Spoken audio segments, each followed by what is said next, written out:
జనగామ పట్టణంలోని 400 survey number భూమిలో ఇళ్ల స్థలాలలో ఇందిరమ్మ ఇల్లు ప్లాట్ శాంక్షన్ అయ్యి పునాది లెవెల్ పూర్తి చేసిన గాజుల అంజలికి ఇందిరమ్మ ఇల్లు బిల్లు విడుదల చేయాలని, అలాగే ప్రభుత్వ నిబంధనల ప్రకారం ఎల్ఆర్ఎస్ కట్టిన బాధిత ప్లాట్ ఓనర్లకు LRS approval proceeding order copy ఇవ్వాలని బాధితులు మున్సిపల్ కార్యాలయం ముందు 4 గంటల నుండి చేపడుతున్న ధర్నాకు సిపిఎం జిల్లా కార్యదర్శి మోకు కనకారెడ్డి, జిల్లా కమిటీ సభ్యులు బూడిద గోపి మద్దతు తెలియజేశారు.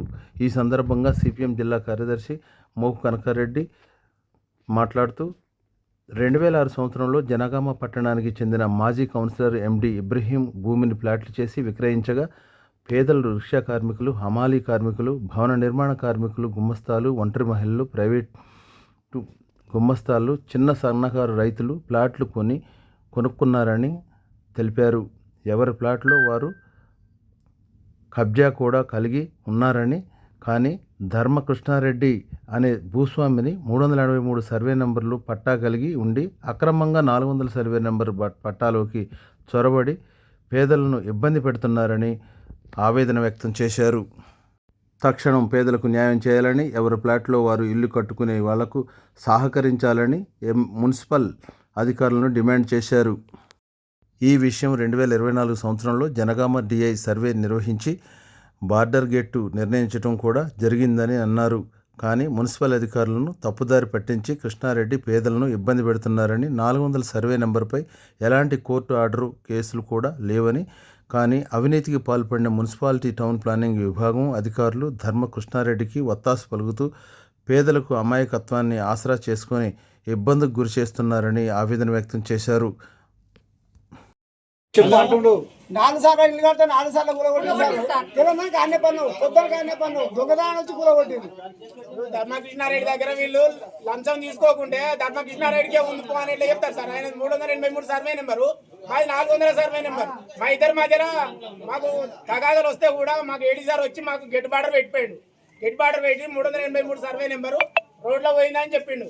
రోడ్లో పోయిందని చెప్పినాక కూడా మళ్ళీ ఇక్కడికి వచ్చాడు. అడిగితే ధర్మకృష్ణారెడ్డి వచ్చి ఇక్కడ ఏం చెప్పిండో చెప్పినాక ఆంచి వీళ్ళుండి ఇది ధర్మకృష్ణారెడ్డికే వస్తుంది, మీకు రాదని చెప్పి మమ్మల్ని భయభ్రాంతులకి గురి చేస్తారు సార్. వీళ్ళు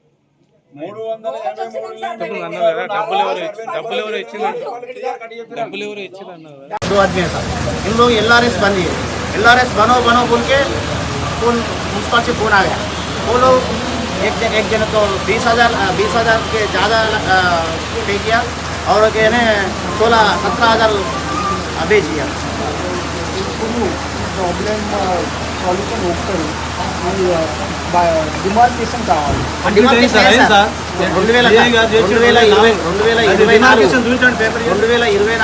ఆగస్టు డిమార్కేషన్ చేసి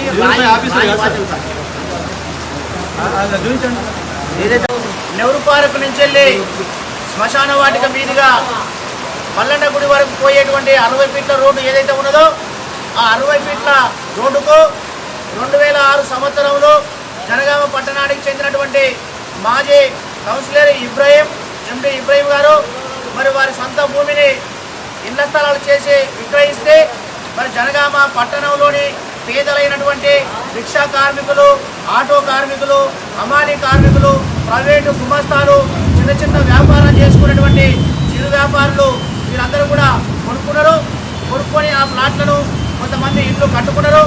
మరి ఈ మధ్య కాలంలో మరి జనగామ పట్టణానికి చెందినటువంటి ధర్మకృష్ణారెడ్డి ఆయనది 383 సర్వే నెంబరు, ఇది 400 సర్వే నెంబరు. ఈ సర్వే నెంబర్కు ఎలాంటి సంబంధం లేకుండా మరి ఇలా ప్రజల్ని ఇబ్బంది పెట్టి కోర్టు కేసు అని చెప్పేసి ఇలా మున్సిపల్ అధికారులను తప్పుదారి పట్టిస్తూ ఉన్నారు. మరి ఆయన ఉచ్చులో పడ్డటువంటి మున్సిపాలిటీ అధికారులు, టౌన్ ప్లానింగ్ అధికారులు తీవ్రమైనటువంటి అవినీతికి పాల్పడి ఇవాళ ఇందిరమ్మ ఇల్లు శాంక్షన్ అయినటువంటి గాజుల అంజలికి బిల్లు విడుదల చేయాలి అని చెప్పేసి అంటే ఇబ్బందులు, కొర్రీలు పెడతా ఉన్నారు.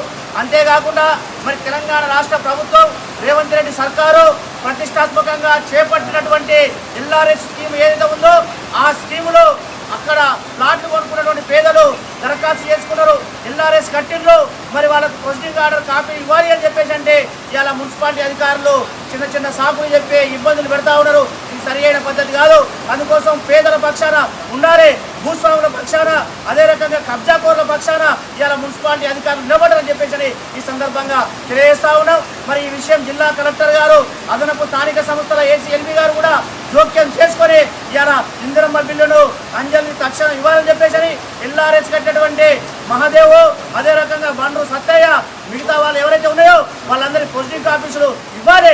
అవినీతి అక్రమాలకు పాల్పడినటువంటి టౌన్ ప్లానింగ్ విభాగంలో పనిచేస్తున్న వాళ్ళ మీద సమగ్రమైనటువంటి విచారణ జరిపి వాళ్ళ పైన శాఖాపరమైన చర్యలు తీసుకోవాలని చెప్పేసి సిపిఎంగా ఈ ధర్నా సందర్భంగా డిమాండ్ చేస్తా ఉన్నాం.